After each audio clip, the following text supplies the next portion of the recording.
What's good mga kapatid? Isang quick analysis and prediction muna tayo sa parating na laban ni Kiko Matos versus Rendon Labrador dito sa Season 2 ng Battle of the YouTubers. At dahil ito ay request ng ating mga subscribers, ay sana subaybayan at tapusin nyo dahil meron din tayong shoutout sa last part ng ating video. Umpisa na natin kay Kiko Matos. Si Kiko ay maihahanay sa isang beginner na basketball player. Kaya naman kumuha na siya ng coaches para mag-start ng kanyang formal training at mag-improve ang kanyang basketball skills sa isang systematic and organized basketball. Wala tayong datos na hawak mula sa performance ni Kiko sa basketball pero narito ang kanyang bentahe sa laban niya kay Rendon. Since maliit siya, ay given na mas agile si Kiko kumpara kay Rendon. Speed and quickness ang kanyang numero 1 puhunan para makapag-set ng offensive plays sa kanyang kalaban. Nakikita natin sa practice na madali niyang naipapasok ang kanyang mga layups through the glass board. Kaya kung matututunan niyang gamitin ang kanyang size kontra kay Rendon, ay pwede niya itong pasabitan ng pasabitan hanggang sa ma-penalty ang kanyang kalaban early in the game. Free throws ang isa sa mga tutulong kay Kiko para posibleng makaabante sa score ng walang kahirap-hirap. Pero yung makita nating mamasok si Kiko na may end one play at tumira sa mga perimeters at 3-point line ay parang hindi papabor sa kanya. Here's why kapatid. Mababa ang level ng kanyang ball handling skills at basic drive to the basket pa lamang ang kanyang natututunan. Sa kanya namang laro na na-witness natin kontra kay Kiefer ay puro kanan ang kanyang drive at isang beses lang siyang nag-switch sa kaliwa. Wala din siyang penetration at medyo flat-footed sa opensa at depensa. Knowing the fact na si Rendon ng kanyang bantay na doble sa kanya ang lapad at taas ay siguradong hindi magiging madali para sa may average skills na si Kiko ang maging ball dominant sa paint, maging automatic sa perimeter at lalo na maging sharp shooter sa 3-point area.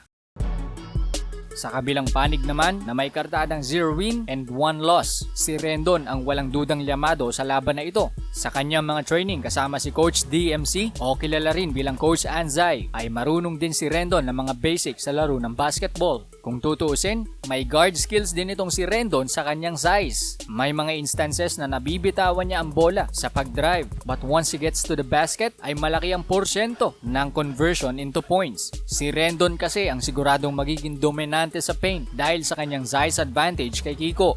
May tira din siya sa perimeter at kaya niya rin magpapasok ng tira mula sa 3-point area. Magiging madali din sa kanya ang pagguha ng offensive rebounds at makagawa ng mga putback plays sa ilalim just in case magmintis lang naman ang kanyang mga tira. Hindi man maganda ang kanyang performance sa huling laban niya kontra kay Jonah ay pinakitaan na niya tayo ng glimpse ng kanyang strength and toughness at narito din ang kanyang mga statistics.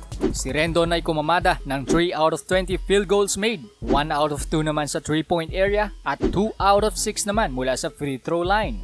Ang kanyang naitalang puntos ay 9 points with overall shooting percentage na 15% field goal, 50% naman beyond the arc at 33% from free throw line. Well, ganyan talaga kaalat ang aabutin mo kapag sira ang iyong balanse bago ka bumitaw ng tira sa perimeter and even sa paint. Madulas kasi ang flooring noon sa kanyang huling laban kaya wala sa hulog ang kanilang performance nila Jonah. Pero one thing is for sure, ang laban na yon ang siyang nagbukas ng pintuan para makapanood na naman tayo ng panibagong exhibition match na Kiko Matos versus Rendon Labrador.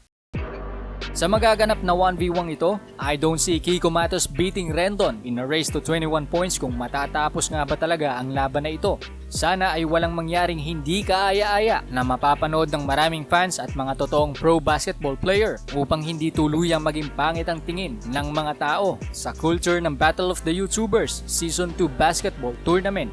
Ang aking prediksyon ay si Rendon ang siguradong mag-uuwi ng panalo. But again, I hope mali ako para sa mga fans ni Kiko Matos dahil bilog ang bola. Oo naman kapatid, ang upset game na posibleng magawa ni Kiko Matos ay ang isa sa mga twist ng ganitong event at inaabangan din ng maraming viewers kagaya ko. I-upload natin dito sa ating channel ang highlights o maaaring full fight ng kanilang laban. Kaya tutok lang and shoutout nga pala sa mga taong ito.